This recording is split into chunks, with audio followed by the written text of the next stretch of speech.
പ്രിയപ്പെട്ട കുട്ടികളെ എല്ലാവർക്കും നമസ്കാരം. ഇന്ന് നമ്മൾ പഠിക്കാൻ പോകുന്നതാണ് നമ്പർ സിസ്റ്റംസ്, സംഖ്യാസമ്പ്രദായങ്ങളെക്കുറിച്ചാണ് നമ്മളിന്ന് പഠിക്കാൻ പോകുന്നത്. അപ്പോൾ നമ്മൾ ഡേറ്റ പഠിക്കുമ്പോൾ പറഞ്ഞിട്ടുണ്ടായിരുന്നു, എന്താണ് ഡേറ്റ എങ്ങനെ റെപ്രസെൻറ്റ് ചെയ്യുന്നത്, എന്തൊക്കെ ഉപയോഗിച്ച് റെപ്രസെൻറ്റ് ചെയ്യുന്നത്, അക്ഷരങ്ങൾ ഉപയോഗിച്ചും സംഖ്യകൾ ഉപയോഗിച്ചുമൊക്കെയാണ് നമ്മളിന്ന് റെപ്രസെൻറ്റ് ചെയ്യുന്നത് പറഞ്ഞു അല്ലേ. അപ്പോൾ അതിനകത്ത് നമ്മൾ ലെറ്റേഴ്സിനെ കുറിച്ച് പഠിക്കും, അതുപോലെ തന്നെ എന്താണ് സംഖ്യകളെ കുറിച്ചാണ് ഇപ്പം നമ്മൾ പഠിക്കുന്നത്. ഇനിയിപ്പോൾ നമ്മൾ പഠിക്കാൻ പോകുന്നു സംഖ്യാസമ്പ്രദായങ്ങൾ അല്ലേ. അപ്പോൾ സംഖ്യാസമ്പ്രദായങ്ങൾ എന്ന് പറഞ്ഞു കഴിഞ്ഞാൽ എന്താണ്, സംഖ്യകൾ നമ്മൾ എന്തിനു വേണ്ടിയാണ് ഉപയോഗിക്കുന്നത്, സംഖ്യകൾ നമ്മൾ എന്തിനു വേണ്ടി ഉപയോഗിക്കുന്നത്, എന്താണ് എണ്ണുന്നതിനും അതുപോലെ അളക്കുന്നതിനും അളവെടുക്കുന്നതിനും വേണ്ടി ഒക്കെയാണ് നമ്മൾ സംഖ്യകൾ ഉപയോഗിക്കുന്നത്. അപ്പോൾ ആ സംഖ്യകൾ അതിനകത്ത് നമ്മൾ വേണ്ടി ഉപയോഗിക്കുന്ന സിമ്പലുകൾ എന്തൊക്കെയാണ്, അടയാളങ്ങൾ എന്തൊക്കെയാണ്, ആ ഓരോ അടയാളങ്ങളുടെയും വിലകൾ എങ്ങനെയാണ് അല്ലേ, അതിന് മൊത്തത്തിലാണെന്ന് പറയുന്ന ആ ഒരു സംഖ്യാസമ്പ്രദായം എന്ന് പറയുന്നത്. അതിൽ പ്രധാനപ്പെട്ട ഒരു സംഖ്യാസമ്പ്രദായമാണ് ഡെസിമൽ നമ്പർ സിസ്റ്റം അല്ലെങ്കിൽ ദശസംഖ്യാസമ്പ്രദായം. ഈ ഡെസിമൽ സംഖ്യാസമ്പ്രദായത്തിൻ്റെ പ്രത്യേകത എന്ന് വെച്ച് കഴിഞ്ഞാൽ ഇതൊരു പൊസിഷണൽ നമ്പർ സിസ്റ്റമാണ്. ഒന്നാമത്തത് പൊസിഷണൽ നമ്പർ സിസ്റ്റമാണ്. പൊസിഷണൽ നമ്പർ സിസ്റ്റം എന്താണെന്ന് നമുക്ക് പഠിക്കാം, നമുക്ക് അതെന്താണെന്ന് പറഞ്ഞുതരാം. അപ്പോൾ ഈ സംഖ്യാസമ്പ്രദായത്തിൻ്റെ പ്രത്യേകത എന്ന് വെച്ച് കഴിഞ്ഞാൽ, ഡെസിമൽ നമ്പർ സിസ്റ്റത്തിൻ്റെ പ്രത്യേകത എന്ന് വെച്ച് കഴിഞ്ഞാൽ അതിനകത്ത് മൊത്തം 10 ചിഹ്നങ്ങളുണ്ട്, 10 സിമ്പലുകളുണ്ട്. അത് ഏതൊക്കെയാണ് അതിനകത്ത് വരുന്നത്? 0, 1, 2, 3, 4, 5, 6, 7, 8, 9 എന്ന് പറഞ്ഞ് 10 സിമ്പലുകളാണുള്ളത്. ആ സിമ്പലുകളെ എന്ത് പേരിലാണ് അറിയപ്പെടുന്നത് ചോദിച്ചു കഴിഞ്ഞാൽ ഡിജിറ്റ്സ് എന്ന പേരിലാണ് അറിയപ്പെടുന്നത്. ഡിജിറ്റുകൾ എന്നുള്ള പേരിലാണ് അറിയപ്പെടുന്നത്. അപ്പോൾ എന്താണ് ഡെസിമൽ സംഖ്യാസമ്പ്രദായത്തിൻ്റെ പ്രത്യേകത എന്താണ്? അവിടെ എത്ര സിമ്പലുണ്ട്? മൊത്തം 10 സിമ്പലുകളുണ്ട്. 10 സിമ്പലുകൾ ഏതൊക്കെയാണ്? 0, 1, 2, 3, 4, 5, 6, 7, 8, 9 അങ്ങനെ മൊത്തം 0 to 9 വരെ 10 സിമ്പലുകളുണ്ട്. ആ 10 സിമ്പലുകളിൽ നമ്മൾ എന്ത് പേരിലാണ് അറിയപ്പെടുന്നത്? ഡിജിറ്റുകൾ എന്നുള്ള പേരിലാണ് നമ്മൾ അറിയപ്പെടുന്നത്. ഈ ഡിജിറ്റുകൾക്കെല്ലാം എന്തുണ്ട്? ഓരോ വാല്യൂയും ഉണ്ടായിരിക്കും. വാല്യൂ വെച്ചാൽ ഒരു വിലയുണ്ടായിരിക്കും. ആ വിലയിൽ തന്നെ 0ക്ക് 0 വാല്യൂ, അതുപോലെ തന്നെ 1ന് 1 എന്നൊരു വില, 2ന് 2 എന്നൊരു വില, അങ്ങനെ എന്താണ് അതിൻ്റെ വിലയാണ് റെപ്രസെൻറ്റ് ചെയ്യുന്നത്. 9 എന്ന് പറഞ്ഞൊരു വിലയാണ് അല്ലേ. ആ സംഖ്യാസമ്പ്രദായത്തിൻ്റെ പ്രത്യേകതയാണ്. ഇപ്പോൾ ഈ സംഖ്യാസമ്പ്രദായത്തിന് ഞാൻ ആദ്യം പറഞ്ഞെന്താണ്, ഇതിനെ നമ്മൾ എന്ത് പേരിലാണ് അറിയപ്പെടുന്നത് വെച്ചാൽ പൊസിഷണൽ നമ്പർ സിസ്റ്റം എന്ന് അറിയപ്പെടുന്നത്. ഈ പൊസിഷണൽ നമ്പർ സിസ്റ്റത്തിൻ്റെ പ്രത്യേകത എന്ന് വെച്ച് കഴിഞ്ഞാൽ ആ അങ്ങനെയുള്ള സംഖ്യാസമ്പ്രദായത്തിനകത്ത് കുറച്ച് സിമ്പലുകളുണ്ടാവും. ആ സിമ്പലുകളുടെ എണ്ണത്തെ ആ സംഖ്യാസമ്പ്രദായത്തിൻ്റെ ബേസ് അല്ലെങ്കിൽ റാഡിക്സ് എന്നുള്ള പേരിലൊക്കെ നമ്മൾ അറിയപ്പെടും. ബേസ് അല്ലെങ്കിൽ റാഡിക്സ് എന്നുള്ള പേരിൽ, മലയാളത്തിൽ ഞാൻ പറയുന്നവരാണ് അതിൻ്റെ ആധാരം എന്നുള്ള പേരിൽ അറിയപ്പെടും. അപ്പോൾ ഇതാണ് ഇതിൻ്റെ ഏതിൻ്റെ പ്രത്യേകതയാണ്? പൊസിഷണൽ നമ്പർ സിസ്റ്റങ്ങളുടെ പ്രത്യേകതയാണ്. അവിടെ എന്ന് പറഞ്ഞാൽ സംഖ്യകളായിട്ട് ഉപയോഗിക്കുമ്പോൾ കുറച്ച് സിമ്പലുകളുണ്ടാവും, അടയാളങ്ങളുണ്ടാവും. ആ അടയാളങ്ങളാണ് ഈ പറയുന്നതാണ് 0, 1, 2, 3, 4 എന്നൊക്കെ പറയുന്ന അടയാളങ്ങൾ. ആ അടയാളങ്ങൾ എന്ത് പേരിൽ അറിയപ്പെടുന്നു? ഡിജിറ്റുകൾ എന്നുള്ള പേരിൽ അറിയപ്പെടുന്നത്. എന്തുകൊണ്ടാണ് ഡിജിറ്റുകൾ എന്നറിയപ്പെടുന്നത് എന്ന് വെച്ചാൽ എന്താണത്? ഒരു പൊസിഷണൽ നമ്പർ സിസ്റ്റം ആയത് കൊണ്ടാണ് അല്ലേ. ആ സിമ്പലുകളുടെ അല്ലെങ്കിൽ ആ ഡിജിറ്റുകളുടെ എണ്ണത്തെ ടോട്ടലിനെ നമ്മൾ എന്ത് പേരിൽ അറിയപ്പെടും? ആ സംഖ്യാസമ്പ്രദായത്തിൻ്റെ ബേസ് അല്ലെങ്കിൽ റാഡിക്സ് അല്ലെങ്കിൽ ആധാരം എന്നുള്ള പേരിലൊക്കെ അറിയപ്പെടും. ഇവിടെ നോക്കി എത്ര എണ്ണം ഉണ്ട്? 0 to 9 വരെ വരുന്ന ഉണ്ടല്ലേ. അപ്പം 10 എണ്ണമുണ്ട്. അപ്പോൾ എന്താണ് 10 എന്നല്ല. അപ്പോൾ അതിൻ്റെ ബേസ് അല്ലെങ്കിൽ ആധാരം അല്ലെങ്കിൽ റാഡിക്സ് എന്ന് പറയുന്നത് എന്താണ്? 10 ആണ്. ഇനി ഈ പൊസിഷണൽ സംഖ്യാസമ്പ്രദായത്തിൻ്റെ വേറൊരു പ്രത്യേകത ഉണ്ട്. നമ്മളൊരു സംഖ്യ എഴുതുന്ന സമയത്ത് ആ സംഖ്യയ്ക്ക് 2 വിലകളാണ് ഉള്ളത്. എന്താണ്? അപ്പോൾ ഒരു സംഖ്യ നമ്മൾ എഴുതി കഴിഞ്ഞാൽ ഒരു സിമ്പലിന് 2 വിലയുണ്ട്, 2 വാല്യൂ ഉണ്ട്. ഒരു സാധാ നോർമൽ വാല്യൂ ഉണ്ടാവും, അതുപോലെ തന്നെ ഒരു പൊസിഷണൽ വാല്യൂ ഉണ്ടാവും. ഫോർ എക്സാമ്പിൾ നമ്മളിങ്ങനെ എഴുതി 5. അപ്പോൾ 5 എന്ന് എഴുതി കഴിഞ്ഞാൽ 5ൻ്റെ വില നമുക്കറിയാം എന്താണ്? അതൊരു ഡിജിറ്റാണ്, സിമ്പിളാണ്. അത് സംഖ്യയായിട്ടും കരുതാം, നമ്മൾ സിമ്പിളായിട്ടും കരുതാം. അപ്പോൾ അതിൻ്റെ വില എത്രയാണ്? 5 എന്നുള്ളത് തന്നെയാണ്. ഇനി ഞാൻ വേറൊരു സംഖ്യ എഴുതുകയാണ് 55. അപ്പോൾ 55 എന്ന് എഴുതുന്ന സമയത്ത് നമുക്ക് എല്ലാവർക്കും അറിയാം എന്താണ് ഇത്. അപ്പോൾ നമ്മൾ 55 എന്നാണ് വായിക്കുന്നത്. ഇതിൻ്റെ വില 5, ഇതിൻ്റെ വില 5. പക്ഷേ ഇവിടെ വരുമ്പോഴത്തേക്ക് ഈ 5ൻ്റെ വില എന്ന് പറഞ്ഞാൽ എത്രയാണ്? 50ഉം ഈ 5ൻ്റെ വില എത്രയാണ്? 5ഉമാണ് അല്ലേ. 5 ആണ് ഇതിൻ്റെ വില. 5ഉം അതുപോലെ തന്നെ ഇതിൻ്റെ വില എത്രയാണ്? 50 ആണ്. അപ്പോൾ ഇതിൻ്റെ വില, അപ്പോൾ അതൊന്ന് ശ്രദ്ധിക്കണം. അപ്പോൾ പൊസിഷൻ നമ്പർ സിസ്റ്റത്തിൻ്റെ പ്രത്യേകമാണ് ഒരു സംഖ്യയിൽ എന്താണ് സിമ്പിൾസിന് ഡിജിറ്റിന് രണ്ട് വിലയുണ്ട്. അതിന് നോർമൽ വാല്യൂ അതുപോലെ തന്നെ പൊസിഷണൽ വാല്യൂ സ്ഥാനവിലയുണ്ട്. ഇനി സ്ഥാനവില എങ്ങനെയാണ് കൊടുക്കുന്നത് ചോദിച്ചു കഴിഞ്ഞാൽ അത് പൊസിഷണൽ നമ്പർ സിസ്റ്റത്തിൻ്റെ ഒരു പ്രത്യേകതയാണ്. അപ്പോൾ സ്ഥാനവില എങ്ങനെയാണ് കൊടുക്കുന്നത് വെച്ച് കഴിഞ്ഞാൽ സ്ഥാനം നമ്മൾ പറയുന്ന സമയത്ത് ഫോർ എക്സാമ്പിൾ 1 2 3 എന്ന് എഴുതി കഴിഞ്ഞാൽ ഈ ഓരോ ഡിജിറ്റിൻ്റെയും ആ നമ്പറിലുള്ള സ്ഥാനം പറയേണ്ടത് നമ്മൾ എന്ത് ചെയ്യണം, വലത് ഭാഗത്ത് ഇടതോട്ടായിരിക്കണം. വലത് ഭാഗത്തുള്ള സ്ഥാനം എന്ന് വെച്ചാൽ 0 ആരംഭിക്കുന്നത്. 0 1 2 അല്ലേ, ഇങ്ങനെ പോകും. ഇവിടെ എന്താണ് 3 4 5 ഇങ്ങനെ നമ്പർ ഡിജിറ്റ് ഉണ്ടെങ്കിൽ ആ ഡിജിറ്റുള്ള സ്ഥാനം പറഞ്ഞ് നമ്മൾ പോകും. അതാണ് അതിൻ്റെ സ്ഥാനം എന്ന് പറയുന്നത്. ഇനി സ്ഥാനവില എന്ന് പറയുന്നത്, അപ്പോൾ സ്ഥാനം എന്ന് പറയുന്നത് എത്രയാണ് ആണ്? 0യുടെ പൊസിഷൻ എന്ന് പറഞ്ഞാൽ 0 ആണ്, അല്ല സോറി 3യുടെ പൊസിഷൻ സ്ഥാനം എന്ന് പറഞ്ഞാൽ 0 ആണ്. 2ൻ്റെ പൊസിഷൻ എന്ന് പറഞ്ഞാൽ 1 ആണ്. എന്താണ് 1ൻ്റെ പൊസിഷൻ എന്ന് വെച്ചാൽ 2 ആണ്, സ്ഥാനമാണെന്ന് പറയാം. ഇനി സ്ഥാനവില എങ്ങനെയാണ് കിട്ടുന്നത് വെച്ച് കഴിഞ്ഞാൽ ഈ സംഖ്യാസമ്പ്രദായത്തിൽ എത്ര സിമ്പിളുകളുണ്ടെന്നാണ് നോക്കണം. അപ്പോൾ ഈ സംഖ്യാസമ്പ്രദായം ഏതാണ്? ഡെസിമലാണ്. അതിൻ്റെ ബേസ് എത്രയാണ്? 10 ആണ്. 10 ആയത് കാരണം ഇപ്പോൾ ഇതിൻ്റെ സ്ഥാനവില എന്ന് പറയുന്നത് എന്താണ്? ഇതിൻ്റെ ബേസ് ഇതാണ്. അതായത് സ്ഥാനവില എന്ന് പറയുന്നത് 10 raised to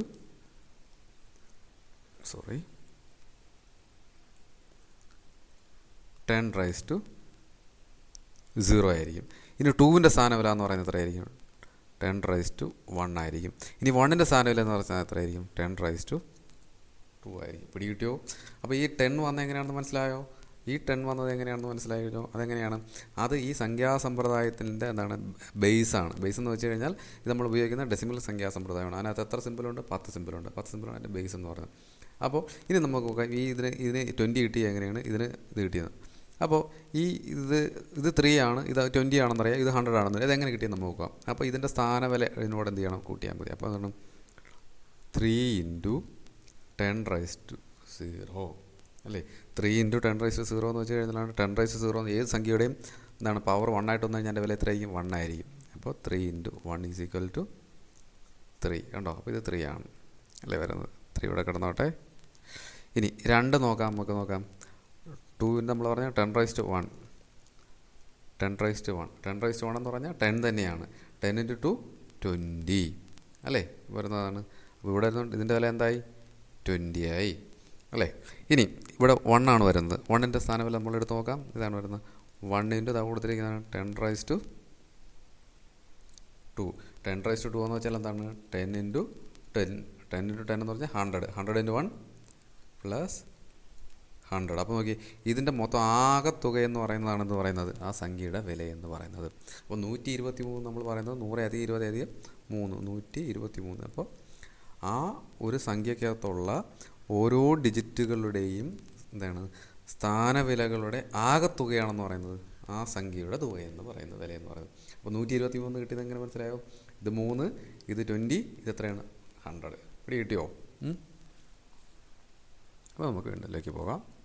അപ്പോൾ നമ്മൾ പഠിക്കുന്നത് ഡെസിമൽ നമ്പർ സിസ്റ്റമാണ്. അപ്പോൾ ഡെസിമൽ നമ്പർ സിസ്റ്റത്തിൻ്റെ പ്രത്യേകത എന്താണ്?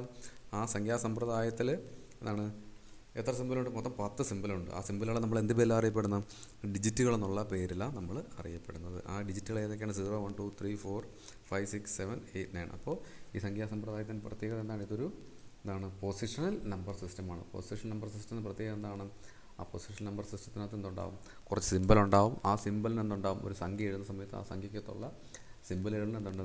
ഒരു നോർമൽ സാധാരണ വിലയും ഉണ്ടാവും, അതുപോലെ തന്നെ എന്തുണ്ടാവും? ഒരു സ്ഥാനവിലയും ഉണ്ടാവും. ഇനി സ്ഥാനവില നമ്മൾ എങ്ങനെയാണ് കണക്കാക്കുന്നത്? അതാണ് സ്ഥാനവില. ആ സംഖ്യക്കകത്ത് ഓരോ ഡിജിറ്റിനും നമ്മൾ സ്ഥാനം കൊടുക്കുന്നത് വലത് ഭാഗത്തു നിന്ന് ഇടത് ഭാഗത്തേക്ക് നമ്മൾ എന്ത് ചെയ്യും? 0 1 2 3 എന്നുള്ളതായിരിക്കും സ്ഥാനം കൊടുക്കുന്നത്. സ്ഥാനവില എന്ന് പറഞ്ഞു കഴിഞ്ഞാൽ അതാണ് ആ സംഖ്യാസമ്പ്രദായത്തിൻ്റെ ബേസ് എത്രയാണോ ആധാരം എടുത്തോണോ അതിൻ്റെ പവറുകളായിരിക്കും എന്ത് ചെയ്യുന്നത് നമ്മൾ ഉപയോഗിക്കുന്നത് അല്ലേ. ഫോർ എക്സാമ്പിൾ ഇപ്പോൾ നമ്മളിപ്പോൾ എടുത്തോണ്ട് ഫോർ എക്സാമ്പിൾ തന്നെ ഇപ്പോൾ ഇതിനകത്തുള്ള തന്നെ നോക്കാം. സ്ഥാനവില വില നോക്കി 5876 അല്ലേ, 5876 എന്നാണ് സംഖ്യ അല്ലേ. ആ സംഖ്യയുടെ സ്ഥാനം എന്ന് പറയുന്നുണ്ട്, സ്ഥാനവില എന്ന് പറയുന്നത്, സ്ഥാനം എന്ന് പറഞ്ഞാൽ 0 ആണ്, എന്നാൽ സ്ഥാനവില എന്നാൽ 10 raised to 1 അല്ലേ. ഇതിൻ്റെ സ്ഥാനവില എന്ന് പറയുന്നത് 10 raised to 1. അപ്പോൾ എന്തായിരിക്കും? ഇത് 70 ആയിരിക്കും. ഇതെന്താണ്? 10 raised to 2. ഇതാകുമ്പോൾ 10 raised to 100 ആവും. ഇത് 800 ആയിരിക്കും അല്ലേ. ഇതിൻ്റെ വില ഇതായിരിക്കും 10 raised to 3 1000 ആവും. ഒന്നെങ്കിൽ 5 × 1000 ആവും, 5000 അല്ലേ. 5876. അപ്പോൾ ഇങ്ങനെയാണ് നമ്മൾ എന്ത് ചെയ്യുന്നത്? സ്ഥാനം കൊടുക്കുന്നത്. ഇനി സ്ഥാനവില കൊടുക്കുമ്പോഴത്തേക്ക് അപ്പോൾ ഒരു എക്സാമ്പിൾ കൂടി നോക്കാം.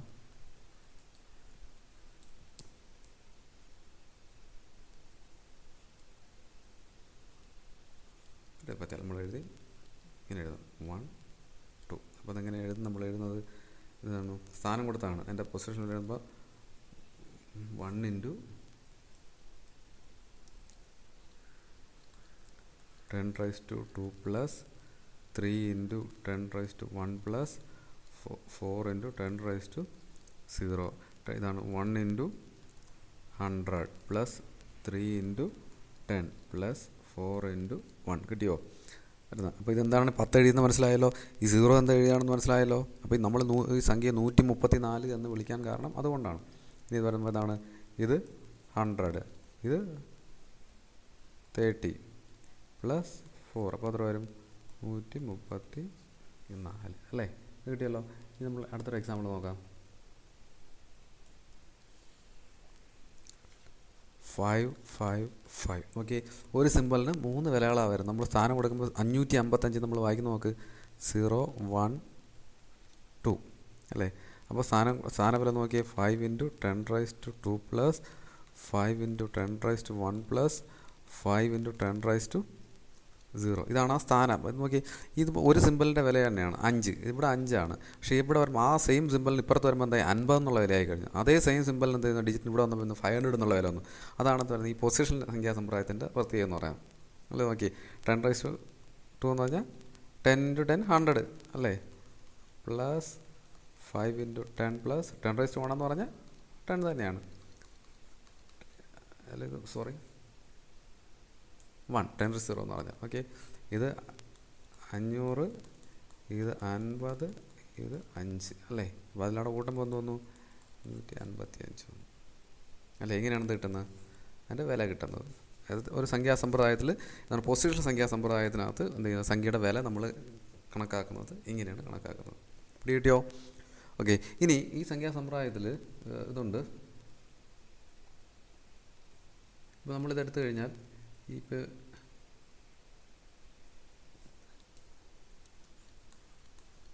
ഇങ്ങനൊരു സംഖ്യ എഴുതി. അപ്പോൾ ഇതിനകത്ത് സ്ഥാനം കൊടുത്തു കഴിഞ്ഞാൽ നമുക്കറിയാൻ പറ്റും. ഇതിനകത്ത് ഏറ്റവും എന്താണ് 0 1 2 3 അല്ലേ? ഇതിനകത്ത് ഏറ്റവും കൂടുതൽ വാല്യൂ ഉള്ള സിമ്പിൾ ഏതാണ്? പൊസിഷൻ വാല്യൂ ഉള്ള ഡിജിറ്റ് ഏതാണ് അല്ലേ? വരുന്ന ഏതാണ്? 1 ആണ് അല്ലേ? ഏറ്റവും വില കൂടുതലുള്ള സ്ഥാനവില ഉള്ളത്. ഏറ്റവും സ്ഥാനവില കുറവുള്ളത് ഏതാണ്? 6 ആയിരിക്കും. എന്ന് വെച്ചാൽ ഇതിൻ്റെ വില എത്രയാണെന്ന് പറഞ്ഞാൽ എന്താണ്? 1000 ആണ് വരുന്നത്. 6 ആയിരിക്കും വരുന്നത്. അപ്പോൾ ആ സ്ഥാനവില ഏറ്റവും കൂടുതലുള്ള സിമ്പിളിന് നമ്മളത് പറയുന്ന പേരാണെന്ന് പറയുന്നത് MSD. ഇതിനെ പറയുന്ന പേരാണ്, ഇതിനെ പറയും MSD എന്ന് പറയും. ഇതിനെ പറയുന്ന പേരാണ് LSD, most significant digit. Most significant digit. ഇത് least significant digit. Most significant ഡിജിറ്റും ലീസ്റ്റ് സിഗ്നിഫിക്കൻ്റ് ഡിജിറ്റ്. അതായത് ഒരു സംഖ്യ നമ്മൾ എഴുതി കഴിഞ്ഞാൽ ആ സംഖ്യയിലുള്ള സിമ്പലുകളിൽ ഏറ്റവും കൂടുതൽ എന്താണ്? പൊസിഷൻ വാല്യൂ ഉള്ള സ്ഥാനവില ഏറ്റവും കൂടുതലുള്ളത്. നമ്മൾ എന്താണ്? അതെപ്പോഴും എന്തായിരിക്കും? ലെഫ്റ്റ് മോസ്റ്റ് ഡിജിറ്റ് ആയിരിക്കും. ഏറ്റവും ലെഫ്റ്റിൽ ഇങ്ങേയറ്റം വരുന്ന ഡിജിറ്റ് ആയിരിക്കും എന്ന് പറയുന്ന സ്ഥാനം ഏറ്റവും വലുതായിട്ടുള്ളത്. ഏറ്റവും റൈറ്റിൽ വരുന്ന വലതു ഭാഗത്ത് വരുന്നതായിരിക്കും ഏറ്റവും കുറഞ്ഞെന്ന് പറയുന്നത് സ്ഥാനം അല്ലെ? ഏറ്റവും കുറഞ്ഞുള്ളത് വരുന്നത്. അതിനെന്ത് പേരിൽ അറിയപ്പെടും? LSD എന്ന് പറയും, ലീസ്റ്റ് സിഗ്നിഫിക്കൻ്റ് ഡിജിറ്റ് എന്ന്. എന്താണ്? ലെഫ്റ്റിൽ ഇങ്ങേയറ്റത്ത് വരുന്നത് നമ്മൾ എന്ത് പേരിൽ അറിയപ്പെടും? മോസ്റ്റ് സിഗ്നിഫിക്കൻ്റ് ഡിജിറ്റ് എന്നുള്ള പേരിൽ അറിയപ്പെടുന്നുണ്ടോ? അപ്പോൾ ഇതിൽ എന്താണ്? അപ്പോൾ ഈ ഒരു സംഖ്യ നമ്മൾ എഴുതി. എന്താണ്? 2 4 9 3 6 7. അപ്പോൾ ഇതൊരു ദശാംശ സംഖ്യയാണ് എഴുതിയിരിക്കുന്നത്. അത് നമുക്കിപ്പോൾ നോക്കാം. അപ്പോൾ ഇവിടെ എന്താണ് MSD എന്ന് പറയുന്നത്? ഏതാണ്? ഇതിനകത്ത് MSD എന്ന് പറയുന്നത് ഏതാണ്? മോസ്റ്റ് ഏറ്റവും വിലയുള്ളത് ഇതായിരിക്കും. ലീസ്റ്റ് എന്ന് പറയുന്നത് ഏതായിരിക്കും? ഇതുമായിരിക്കും വരുന്നത് അല്ലേ? ഇനി അടുത്തത്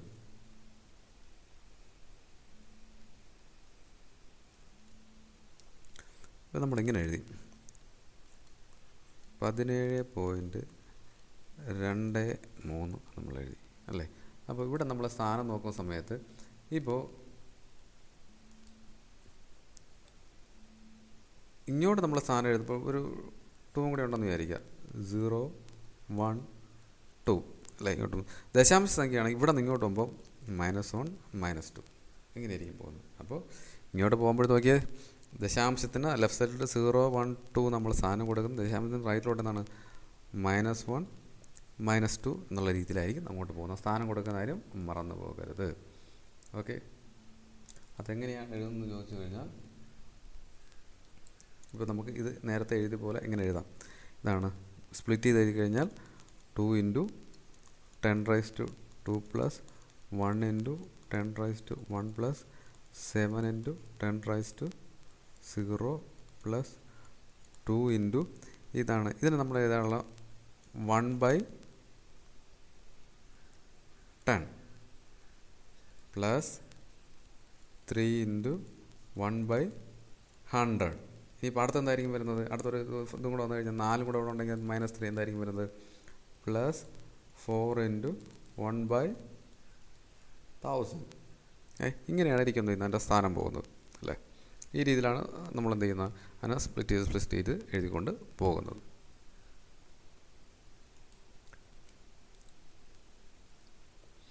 അപ്പോൾ ഒന്നുകൂടി പറയാം.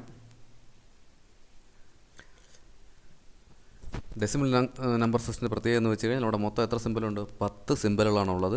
10 സിമ്പലുകളെ ഡിജിറ്റുകൾ എന്നുള്ള പേരിൽ അറിയപ്പെടുന്നത്. ആ ഡിജിറ്റുകൾ ഏതൊക്കെയാണ്? 0 to 9 വരെ ഉള്ളതാണ് അല്ലേ? ആ 10 സിമ്പലുള്ളത് കാരണം അതിൻ്റെ ബേസ് അല്ലെങ്കിൽ റാഡിക്സ് അല്ലെങ്കിൽ ആധാരം എത്രയെന്ന് പറയുന്നത് 10 എന്നുള്ള പേരിൽ അറിയപ്പെടുന്നത്.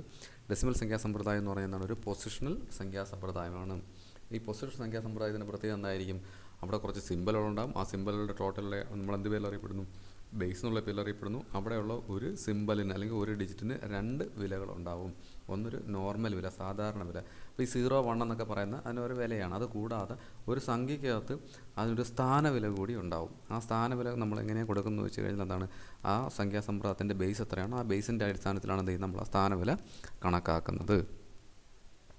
ഓക്കെ, നിങ്ങൾക്ക് മനസ്സിലായി കാണുമെന്ന് വിശ്വസിക്കുന്നു. നമുക്ക് എന്ത് ചെയ്യാം? ബാക്കി സംഖ്യാസമ്പ്രദായങ്ങൾ നമുക്ക് എന്ത് ചെയ്യാം? അടുത്ത ക്ലാസ്സിൽ പഠിക്കാം.